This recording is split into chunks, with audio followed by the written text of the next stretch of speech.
Мен Жеткербаев Сарсенбек Бақтыұлы 1994 жыл 9 февраль күні Әмудария районы Қыпшақ ауыл бұқаралар жерінде туылғанмын.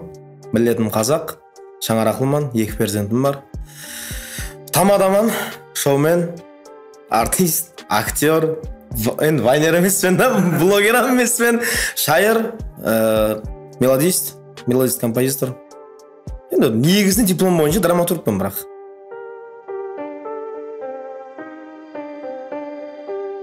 Енді негізінде түсініп білмеймін, енді бірақ тойлар негізі қазір қиынласып баратыр. Себебі тамадаға да шоуменға да бір зат жүктелетін болды. Сенің ортада сөйлейтін сөзің, қылатығын іс-қарекетлерің ешқайсысы қызық емес, тек сағат 8:30 мен 9-ның ортасында ойнататын играң қызық болды. Все, басқа ешқайсысы керек емес. Сағат сен тойға 6-та барғанменен сен ең пикке шығатын уақытың 8 мен 9-ның арасы. Сол жерде сенің кім екеніңді халық көреді, бұған басқа еш жерде. Негізінде тамадылардың қылатығын жұмысы аңсат қой біздерде. Аңсат. Бірақ қиын. Неге қиын? Себебі сол жаңағы айтқан 8 мен 9-ның арасындағы уақыт әмме тағдырын шешіп тастайды. Соның арасында игра ойнатуың керек, конкурс па, игра ма, викторина ма, ол түсінікті мен түсінбеймін. Бірақ сол ең сенің кульминацияң, ең сенің пикке шығатын уақытың, ең сенің өзіңді кім екенін дәлелдеп көрсетіп тастайтын уақыт 8 мен 9-ның арасы тойда. Мен бір затты айта аламын, шоумен деп мына Қарақалпақстандағы деңгейде Аббазды айта аламын мен.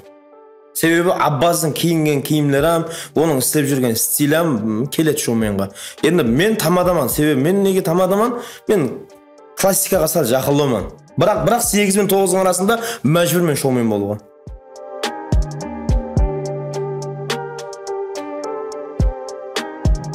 Оны мен айта алмаймын. Себебі сіз айтқаныңыздай мен ол түсіріп жатқан затымды вайн деп те ойламаймын. Бірақ вайн деген нәрсе әзір жоқ меніңше. Себебі адамларға ол зат қызық емес. Әзір адамларға мотивация беретін нәрселер қызық. Адамларға юмор, сатира деген заттан қарағанда бар ма? Чем пұл табудың жолын үйреткен қызық болып тұрды әз адамларға. Мысалы, не бір затты алып, не бір жерге барып сатсаң, бір 18-ің пайдасы бар екен деген затты айтсаң, сол қызық болып тұрды. Әзір дейді бұл өтіп кете береді. Адамлар не Инстаграм шулап отырып ішіп пісем ме? Пост көріп отырады, мысалы интересный лупаға кіріп кетеді, деп отыр, үстінен бір өтіп кетеді. Таныс болса, лайк басып қою мүмкін. Таныс болса, коммент жазып қою мүмкін. Олам комменттім күлмей отыр, оттың суретімен күлгенің суретін басып жібереді, ол бірақ шын жүректен күлді күлмеді, бір құдай біледі ол. Рас қой енді. Вайнның жағдайды, вайн деген заты өзі қандай өзі? Мен соған түсіндіріп беретін адам бар ма екен маған? Секавайн деген адам танимын. Вот сол вайн Қазақстанда. Бірақ мына Қарақалпақстанның деңгейінде вайн. Вайннан әзір деп пайдаланып кеттік қой. Кеттік қой. Не, реклама. Вайндай болып отырып деп қарап отырсаң, үзінде рекламасы болып шығады әйтеуір. Дұрыс па? Сондай болып кетті. Бір таза шампун ашу, шампун реклама қылу керек. Анерде, мысалы, әзір реклама деген зат істеп тұрған вайнерлер бар, например, да? Вайнер деп солар айтсам болады. Мұхан, Бәдөк, Асат, Мейірбек, Ажинияз. Дұрыс па? Кенен Айгүл бар, Пегас. Ережеп бар.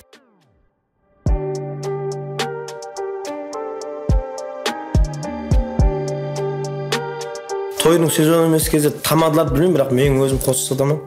Бірақ ол тойдың сезонына қарамайды, менің қос сатуым. Жыл 12 ай давамында. Себебі менің көп адам білетін шығар, білмейтін оламын шығар, білмеймін де, бірақ басқа бизнесім мен сол қосық жазып сату. Яғни тұрды мелодистпен мен шайыр деп енді білмеймін, шайыр емес шығармын, бірақ сол қосық жазамын, ұлым айтқанда. Қазақстанға көп, Қарақалпақстанға аз. 70-ке 30 десем де болады. 70% Қазақстанға, 30% ауылға істеймін. Кенен бір зат айтып кетсем бола ма сол жерде? Тойдың сезоны емес уақыт деген. 2020 жыл 23 март күні карантинге алындық, енді анау іллет келді, коронавирус деген.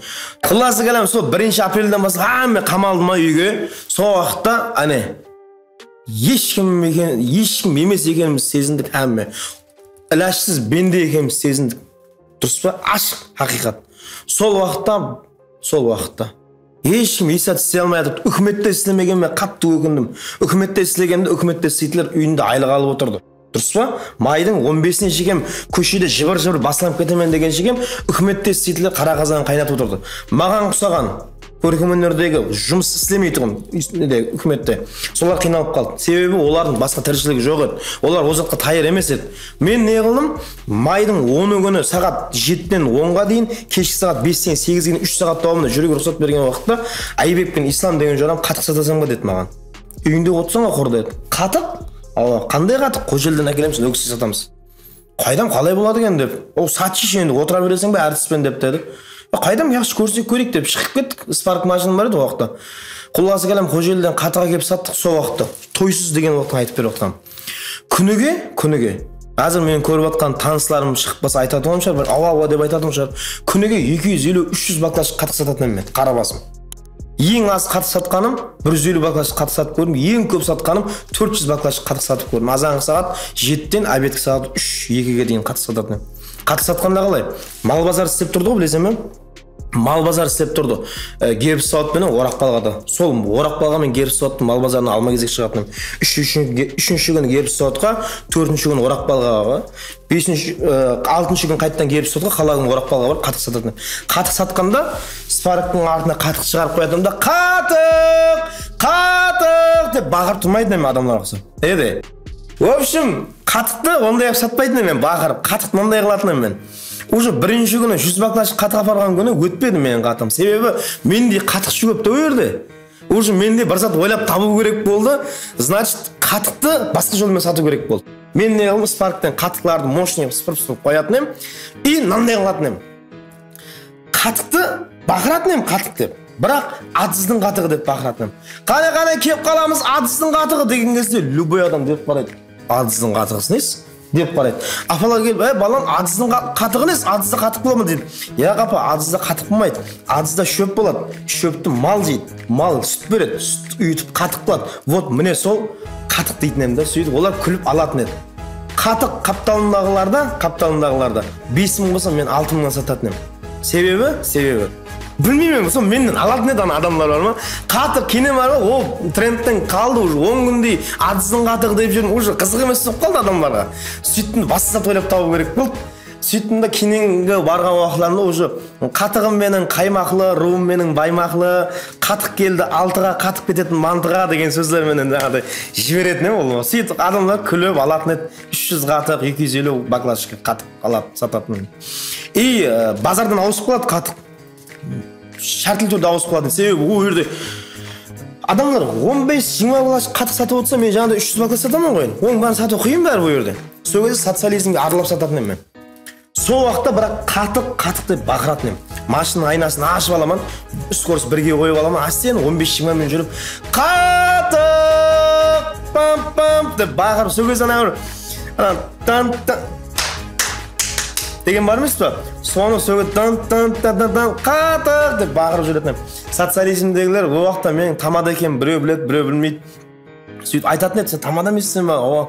Міне қатық сатып кеттің, бала-шаға баға керек қой. Кіретін еді олар. Сөйтіп сонымен құласы келем, қатық сатып кетті. Қазір социализмге тойға барып қалсақ, қатықшы балам келдің ба деп тұрады. Беташарларда көшелерде тұрсам.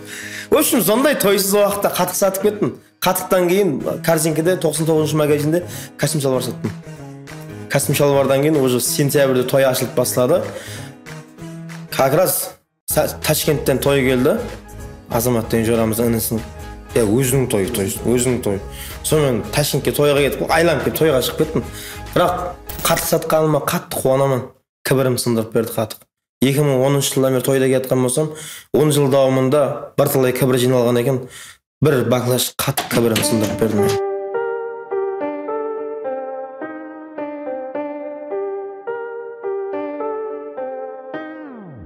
Бір айлық дараматым, тойға 1 миллионнан шығамын, қаланың ішінде. Районлар 1,5 миллион. Егер құр қаланың ішінде жүрсем 1 миллион, оның ішінде плюс-минус беташар бар. Беташардан түскендер бар. Одан басқа қос сатаман, хабарыңыз бар Қазақстанға, ауылға. Енді білмеймін, бірақ міне-ақ 50 миллион, 60 миллиондай. Просто қараң, азыр камера артындағылар айна ма деп қалды. 50-60 миллион десем айна. Бірақ деген жері бар да, інім. Неге? 50 миллион көзіңе көрінбейді. Мен сізге гарантия беремін, қасыма бір адам қосып берсеңіз қосып берің, бір ай қасыма алып жүрейін. 50 миллион тауып атқанымды қағазда көруім мүмкін, бірақ әмелде көре алмайды. Неге? Соған жараса расходам бар. Соған жараса шығымым бар, соған жараса қаражатым бар. Енді минимум 30 миллион қайтсаң болады, минимум 30 миллион деген не? Бірақ сен 30 миллионға жараса, сен жеп-ішімің жоқ па, сен жүрісің жоқ па? Қазір мынада бензиннің өзі мен айтайын ба, күніге 500 мың бензин кетіп жатыр қазір. 80 жоқ, 92-91 құйып алыпсыз. 92 деген очырады. Мен лично өзім қолдан құямын. 15 мың сом, 16 мың сом. 10 литрің 160 мың болады. 20 литрің 320 мың бола ма? 320 мың мен асып кетсе 150 километр жүремін. Анау машина автомат болғаннан кейін көп жетті ол біздің машина. Мен күніге 500 мыңлық, 400 мыңлық бензин жағамын. Енді өзің ойлап көр, 400 мың, 500 мың бензин жағу деген ол деген қатты қиын нәрсе. Оның ішінде мен районда тойым бар. Тек қалада тойлай бермейсің ғой, районда тойлайсың. В общем, былай айтқанда, адам көп, қанша көп тапса, сонша көп расход қылады екен негізінде.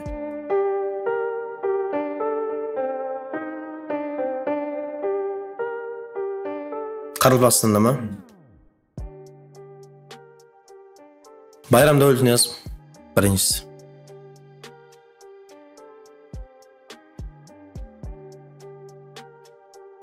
Білмеймін. Айдыма кеме атқан емес. Әммесін жақсы көремін мен. Әммесімен мен бірдеймін. Әммесіменен жақсымын. Бірақ самый лучший мен үшін Байрам Дәулетниязов. Себебі бар ма? Байрам Дәулетниязовтан бар ма? Көп зат алуға болады. Көп зат алуға болады. Мен Байрам Дәулетниязовты Байрам Дәулетниязов. Бірақ қалған тамадылар әммеміз, мен өзімді қосып олайын. Әммеміз бірдейміз, әммеміз бірміз. Біздер бағын тамадылар қатты негізінден жақынбыз біздер. Бірақ, олардың ішінде менен басқа әммесі танылады Байрам Дәулетниязов. Байрам аға, сіз лучшисіз.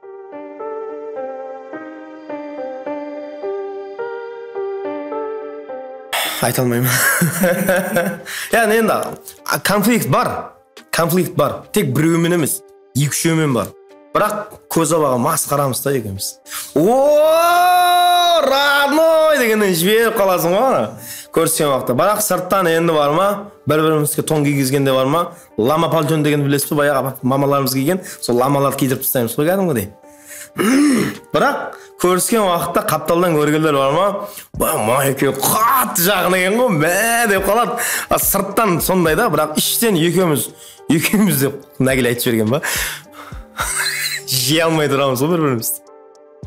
Бірақ не, тапқан табысымызға, той басқарғанымызға емес, просто екеумізден бір-бірімізге ұнамайтын тәреміз бар шығар деп ойлаймын да, содан кейін сондай болып қалған шығар деймін. Бірақ әмме өз күніне аман болсын ғой. Мына өмірде өкпелесіп жасаған қате ғой негізінде. Мен личный өзім оған ниспаттан ешқандай жаман ғарезлік ойымам жоқ. Просто сондай адамның өзінің ана бір меланхолик, сангвиник деген бір нелер болады ғой. Темпераментлар болады. Сол темпераментіміз екеуміздің бір-бірімізге тура келмейтін жер деп ойлаймын да. Сол.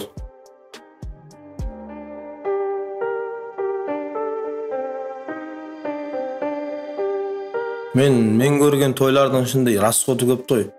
Сұлтан Сарайда болды. Менің личный мен көрген тойым где-то 350 миллиондай пұл шығарған. 350 миллионның ішінде маған тиген пұл 2 миллион. Мен расход шығармадым.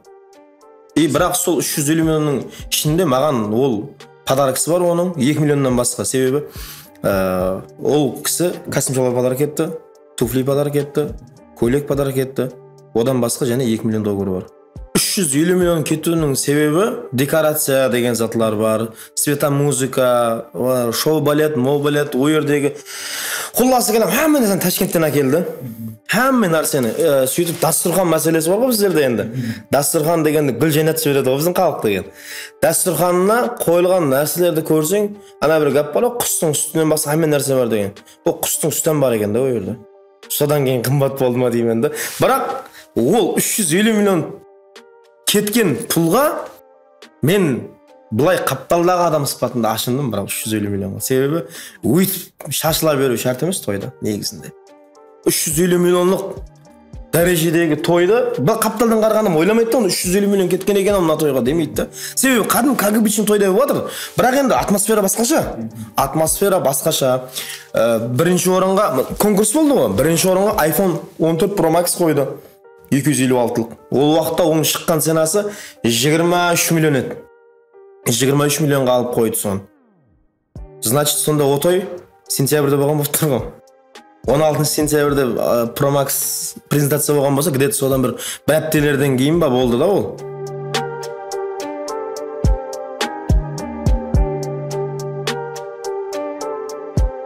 Менің тойымда гүләнкі болған жоқ. Мен әйеліме де қызық болған жоқ та гүләнкі деген зат. Кейіннен ана бір зат бар ғой, келінді айттырып алып келген уақытында, келінді айттырып алып келеді ғой, ұзатып алып келсін, апқа ашып келсін, дәруазада адыраспан қойып, адыраспан үстіне атылады ғой, неге? Зардушизм. Біздер зардуш емеспіз, біздер мұсылманбыз ғой.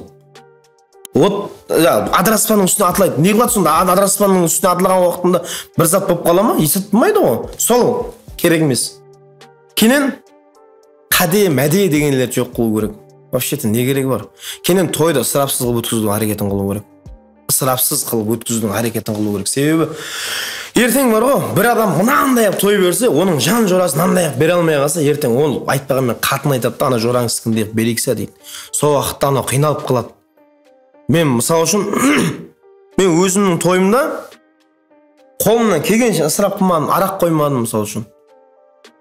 Қарсыман өзім озатқа, қатты қарсыман араққа. Арақ қоймадым мен тойымда. Мен өзімнің тойымда істеген затларын айтып берейінші ұлма. Мен өзім тойымда арақ қоймадым. Қадай қаумет деген зат болған жоқ менің тойымда. Менің тойымда мысалы света музыка дегенлер подаркамен келді. Просто мен о затларды айтып отқаным, света музыка деген қиын зат емес, арман емес. 1 миллион сом тұрады асып кетсе. Ол арман зат емес ол. Айтайын деп отқаным, мен ысырап қылмадым мен. Ол ысырап деген өзі арақ ішкен жерде ысырап болады. Себебі сен пәленбай, мен аз арақтың не сом екен құдайлығы білмеймін. Білмеймін не сом екен. Себебі мен үшін қызық емес ол зат. Мысалы да, айтайын деп отырғам, ысыраптың басы содан басылады өзі. Ішіп алғаннан кейін адам не қылады? Добрый болып кетеді. Өтейік деп кетеді. Шашады. Үйіндегі жинап қойған ақшасына кеп шашады мынандай қылып тұрып. О бала шағасына керек емес бұл ақша. Қапталыңнан қарау керек бәрібір. Қапталың ертең сол затқа істеуге қиналып қалмай ма? Істеу керек. Я бірде сен істедің бе, оғанам бер, олам істесін. Енді кейінгі жағында да. Тойларда қазір ысырап деген мұнау жетеді. Мысалы, дым көп. Күлгің келеді да. iPhone телефон қояды да, подарок екені 14-15 миллионлық не. Сен какой-то 1 миллионлықтан отырып қаласың ананың қасында не. Сеннен тойдың призы қымбат болып тұрады ғой анада не. Арың келіп кетеді ал не. Бір уақытларында не. Просто мен арым келіп кетеді да. Сөйтіп және мынандай бар да, сен 1 миллионға тойға барасаң, 4 сағат давамында былшырап жүресің, анерде аузың былшырап сөйлеп. Бірақ сахна декорация деген бар, келінгеннің артында тұратын 7,5 миллион қалай жылай? Ең минимальный 3 миллионнан басылады дейді. Еще плюс басқа декорация кіргізбейміз біздер дейді ғой. Тек біздерді алуың керек дейді ғой. Анерде. Қалай жылай? Сен мәжбүрсең оны алуға. Егер алмадың ба, голый болып қалады артың. Олар специальный голый қылып қойыпты артын. Есат жоқ артында. Ол тұрыпты, не еді аты? Гипсогордың ба, тияғы ма, мен түсінмеймін, короче, ондай ремонттың затлар. Сода тұрыпты болған. О, алмасаң болмайды. Мен өзімнің тойымда, қайыр екен айтпай қойын, той бердім ғой мен. 2021 жыл 16 октябрь күні. Сол кезде рахмет ресторан иелеріне берекет тапсын бар ғой. Маған ең минимален ценамен қып берді. Өзім істесем ғой деп. Сол уақытта ана декорация деген каталогын деп ашты да мынандай қылып деп. Мынаның ішінен қайсы салисың деді да. Нешеден басылады деп 2 миллионнан басылады деді. 2021-де ғой. 2 миллионнан 15 миллионға дейін бар деді да. Мен айттым, алмасам бола ма дедім да. Болады деді. Неге деді да. Керек емес маған дедім. 2 миллион бассыздыққа жұмсаған не алады дедім да. Сонда алмай жақсан ба деді да. Ұят емес пе сен сонша сәрсен білексің, жылтыр көйлек дағы деп атып. Мен айттым, керек емес деді. Анандай өп тұра ма деді да. Маған не? Мен деп сахнаға қарадым. Ешті жоқ расынан деп. О, тұра берсін деді. Тұра берсін ба деді, тұра берсін деді. Сонда сен ертеңде келген қонағың айтпай ма мынау не бір түрлі деп. Маған айтпайды дедім. Кімге айтады оны деді. Ресторанның иесіне айтады дедім. Ресторан менікі емес қой дедім, той менікі болғанмен дедім. Маған мүйіз болмайды ол дедім. Кетіп қалдым. Тойға барсам, Алла разы болсын, өздері декорация істеп қойған екен. Писалады. Бірақ сол уақытта оларға рахмет, берекет тапсын ғой. Айтайын деп отырғаным, 1 миллионға тойға барасаң, сенен декорация қымбат болады біріншіден. Сенен кортеж қымбат болады. Кортеж дегенге мен айтайын ба, 20 миллион, 30 миллион құй жібергендерді көрдім кортежге. Мына нөкістің мерісі жетпейді, қарезін алдырайық мерісі. Бұқарадан алдырайық дегендерді көзіммен көрдім. Нөкістің мерісілер қабылып қалғандай. Сөйтіп, ана бір гелик, мелик деген машинаның бәрін жинап қойып, соның кімге керегі бар, айтшы маған. Кімге керегі бар 2 сағат үшін? 2 сағат үшін кімге керегі бар сол 20 миллион? Айтшы маған. Ертең бар ғой, тойың өтіп кетті ал. Bir adam айтпайды, мамның тойында деген 86 гелик болды, мынаның тойында 134 мерс болды демейді ғой ешкім. Оларға қызған емес адамдарға. Сен адамдарға не қызық? Барып сенің тойынан минус табу қызық. Сенің тойың дастарханнан минус тапса, сенің тойыңнан минус тапса, плюсі тек ойнау. Болды все. Бәрібір сен анау той берген заңғар, қой берген заңғар бір жіп беріп жіберсе болады деген ғой. Бірақ той берген ғой, сөйтіп келген адамның аммесіне қой беріп жіберген ғой. Жаңа қойды алып баратса, қойды қолынан шығып кетпей ма? Сөйтіп әремлер дүгіп атса, қойды ұстай алмай жатқан ғой. Атаң той берген заңғар, қой берген заңғар жіп берсе болады ғой деп айтады дейді да. Қараса, тоян берді, қоян берді, налынып тұр, жіп бермеді деп. По-любому налынып кетеді бәрібір. Өкпегене болады, беташардың өзінде надан өкпегене болады ал. Менің атым айтылмай қалды деп. Атың айтылмай қалғанда тап бір аты айтылғанға қарық отқан жоқ қой ерді. Олы ма да? Расы да?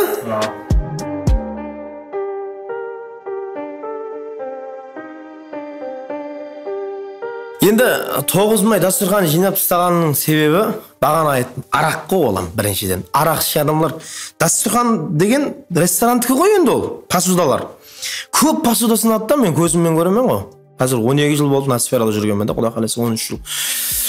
Көп посуда сынады. Посуданы сау адам сындырмайды, пияң адам сындырады. Содан кейін сол сындырмасын деп ақ, сол ойлап ақ сындырып жинап тастайтын шығар. Сағат 9-ға дейін дастарханым қалмайды ғой. Екі қайтара жайып атқан дастархан қашан көрдім? Бірақ жаңа 350 миллион тойда көрдім мен. 3 қайтара жайды. Адамдар тұрып ойнап кетті ма, сырасы тазалап тастайды, анандай, машина қайтқан деп. Күтте ашылған колалар, о уақытта не андай, анандай колаларды қойды, бутылкада ана қымбат кола, 26 мың тұратын. Өзі күтте андай бутылка, не? Сондай бутылкаларды қойды. Сондай уақытта күтте ішілгендердің бәрін тазалап тастап. А бірақ жинап тастаған деген болам дұрыс шығар. Неге? Ішуге стакан таппай қалады да, олар не? Сөйтіп стакан іздеп, мынадан көрдім ғой мен стакан іздеп жүрген адамды. Үшін сондай. Той деген негізінде қызық жігітлер. Тойда бар ма? Тойда. Көп зат көруге болады. Той халықтың қазинесі дейді ғой, той деген. Той маған құсаған тамадылардың қара қазанын қайнатып отырыпты. Біздер оның халыққа рахмет айтуымыз керек. Қазір біреудің үйінде тойдың ойласы болып жатқан шығар, мүмкін февралдың 18-іне. Например, сөйтіп отырған шығар деймін да, оларам қайсы тамадын шағырсақ екен деп, ана тамадан естісем, мына тамадан естісем деп интерес қуып жатқан шығар деймін да. Егер олар біздердің Қарылпақсында мысалы 350-400 тамададай бар ғой, солардың біреуін шақырмаса той өтпейді ғой, енді біздердің халықсыз күніміз өтпейді. Халық біздер тойына шақырмаса, сен деп көкірегін ұрып жүрген бір тиын негізінде. Халық мен адамыз ғой, көпшім. Мен әзір мысал үшін маған той келмей қалса мен қиналамын. Неге? Бала шағам бар. Беретін жерлерім бар, алатын жерлерім бар. Бәріне ақша керек. Ол ақшаны кім береді маған? Халық береді. Соның үшін халық бағып жатыр негізінде.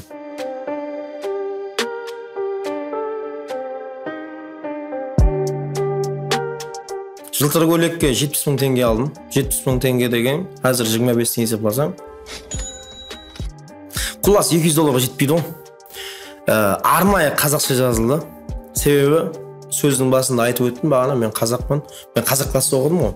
7-8 классқа дейін, одан кейін Қарбық класста үшін. Менде қазақшаға деген бәрібір анау бар да. Білмеймін, өзім қызғаман да соған. Сол қазақшалап жазылды, бір сөзім өзгерген жоқ. 100%, 100% қазақша. Мен қалай жазған болсам, ол солай айтты болған. Бірақ одан кейін дарамат амадым. Біреулер айтады ғой, мысалы, бонусқа ақша берген шығар. Маған көп адам айтады, бонусқа ақша берген жоқ. 2021 жылы жазылды да ол қосық та, 2021 жылы. Августтың 16 күні шықты MP3 болып, мен оған марттың 31 күні жіберіп ем. 2021 жылы марттың 31 күні сіздер Google-дан қарасаңыз, Қазақстанда елі карантин еді. Той басылаған жоқ еді. Біздерде басыланып кетті той. Ояқта басылаған жоқ еді. Олардың тиыны жоқ еді, былай айтқанда қос сатып алатындай артықша. И плюс мен оны еш халыққа танымал болмаған адамға саттым ғой мен. Содан кейін ол одан артығына ол ала алмайтын еді. Бірақ мүмкін қазір ала алатын шығар, $1000, $2000 дегендерге қазір ала алатын шығар ол қосты. Бірақ ол кезде ол ондай ала алмайтын ол. 70.000 теңге деген айтып отпан ғой, $200 да жетпейді даже.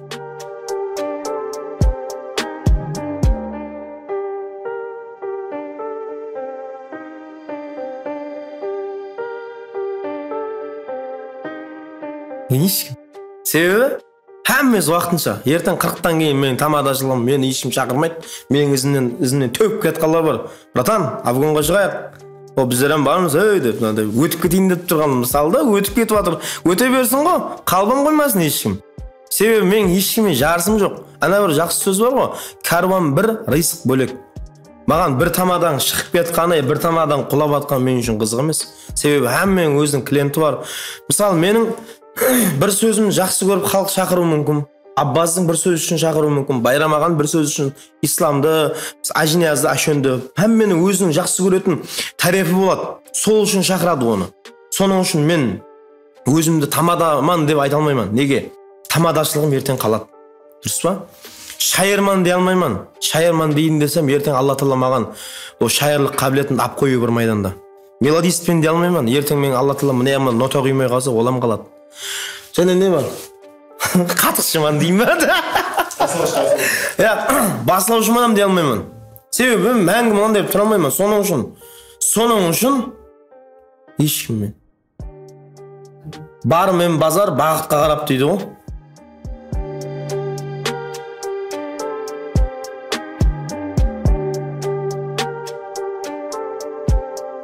Тамадалық мен үшін кәсіп. Мен үшін әзіргі уақытта. Кәсіптің шекарасы болады ғой. Мысал үшін, адам өмірде әмін нәрсін үлгерген адам 17 жасында мектеп бітірсе, бакалаврға түссе, 21 жасында бакалавр бітіреді, 2 жылда магистр, 23 жасында ол нормальный кадр болып бір жерге барып жұмыс істейді, дұрыс па? Қазіргі жұмыс істеу 55 жас па, 60 жас па еркектерге? 60 жас. Демек, оның кәсіптік карьерасы 60 жасында таусылады. Оның кәсіптік карьерасы. Солай айтқандай, тамадашылығым кәсіп, бірақ бұл карьераның таусу шекарасын кәсіпкердің өзі шешеді. Кәсіп иесінің, яғни біздер, мен, тамада мен шешемін. Неге? Мен мүмкін 45-50-ге дейін жүре беретін жарман. Білмеймін мен ғой. Бірақ мен тамадашылықты қойғанды не? Қайрат, мен айтайын. Комсомольскийді қойған мен бар ма? Беташарды қоймаймын мен. Неге? Беташарды қоймаймын. Себебі беташар деген бар ма? Ол деген жақсы зат қой. Беташар деген рахат қой. Беташарда зейінің ашылады. Беташарда. Басқылайсаң біздің қарақалпақшылық. Жездесін, дайысын басқылап, әзілдерді айтып, әпа қылып. Соның үшін беташарды қоймайтын шығармын. Бірақ тамадашылықты шартыл түрде асып кетсе 40-тан кейін қоямын. 40 жасқа дейін тамадаман деп айта аламын мен.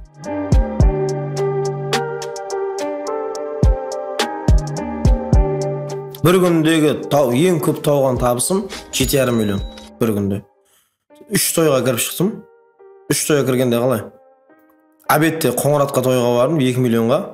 Беташары бар, оның плюс. Қайтып келіп Нөкісте бір тойдың беташарына кіріп шықтым, Тумариске. Одан шығып Карвансарайға тойға бардым. Беташарлары эффект беріп кетті, құлас. Ішінде оның Қазақстаннан келген, Россиядан келген қонақлар болды. Доллар түсті, рубль түсті, ояқ бұяғы 7,5 миллион, 8 миллион деп бұл түсті бір күнде.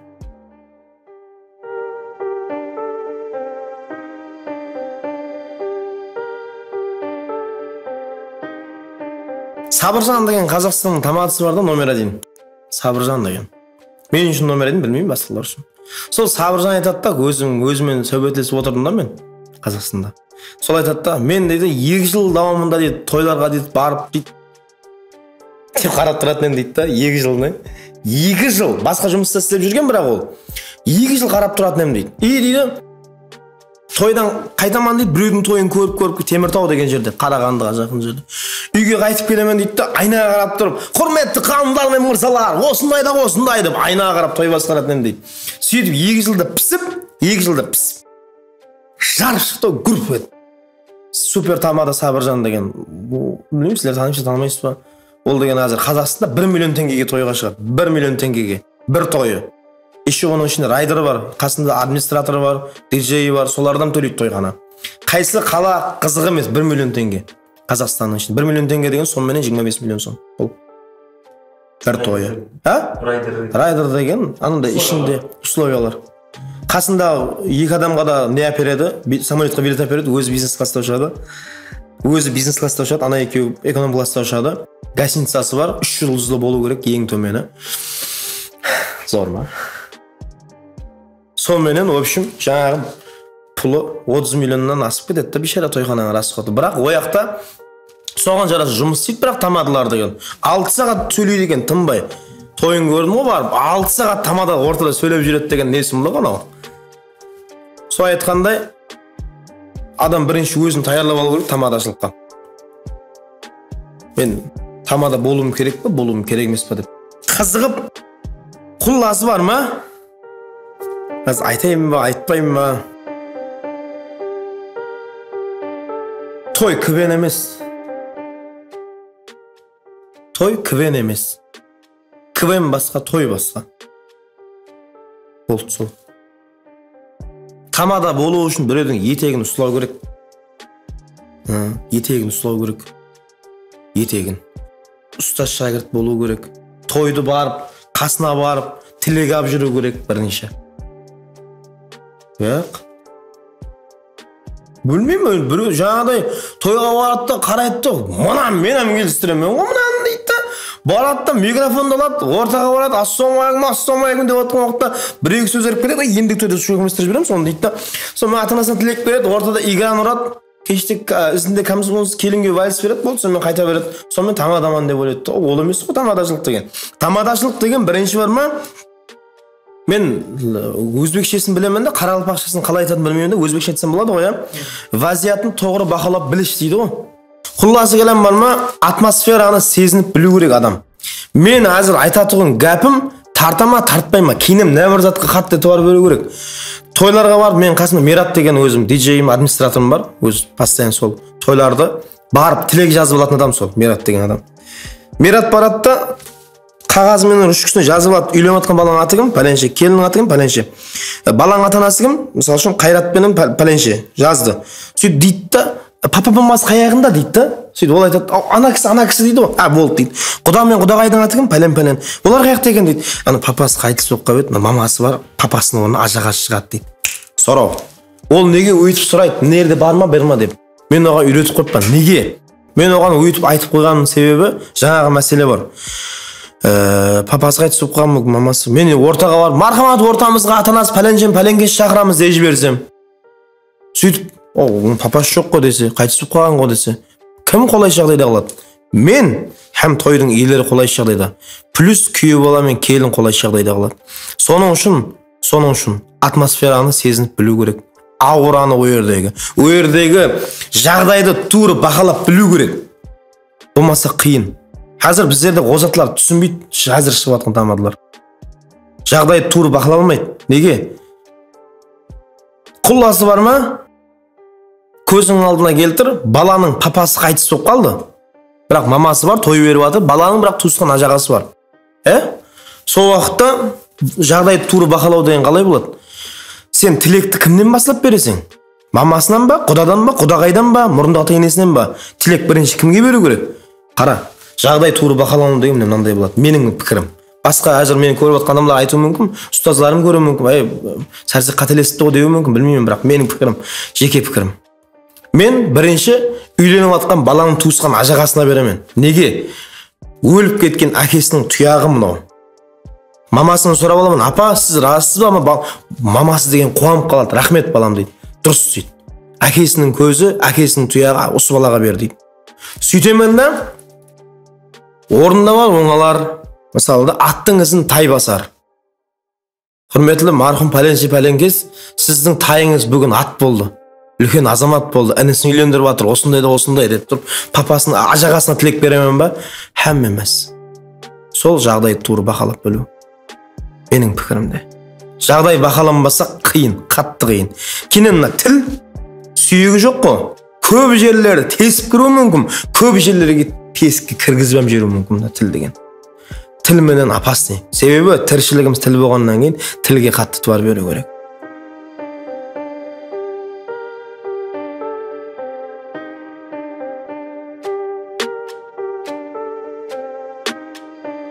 Мотивация деген бар, мен үшін көшеде ғой. Неге? Өмір өтіп жатыр. Өмір бұл мен, өмір бұл сен, өмір қызық. Келіп көрсең, кеңес Рахманов айтып қойыпты. Өмір дария, мен ондағы ағыспан, нәупір сулар әрмандай табысқан. Мен ағайын аға берсін дарияда, адамларды безіктірмей жағыстан. Соның үшін өмірде мотивация алу керек болған. Өмір һәмме нәрсені үйретеді. Өмір ашшынам, өмір дұшшынам, өмір алдаудам, өмір бар ма, алданудан үйретеді. Мына өмірге келгеннен кейін бәрін көру керек. Ер жігіттің басында һәмме сауда болу керек дегендей.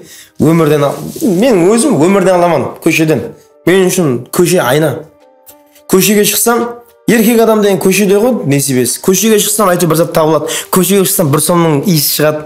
Көшеге шықсам, әйтеуір бір сомның жолы шығады дегендей ғой. Үйде отыра берсең қақтынақшы ғой. Көшеге шығу керек. Соның үшін көше менен өмір мен үшін үлкен рөл. Көше менен өмір. Сол екеуі мынандай, короче. Рахмет әммеге.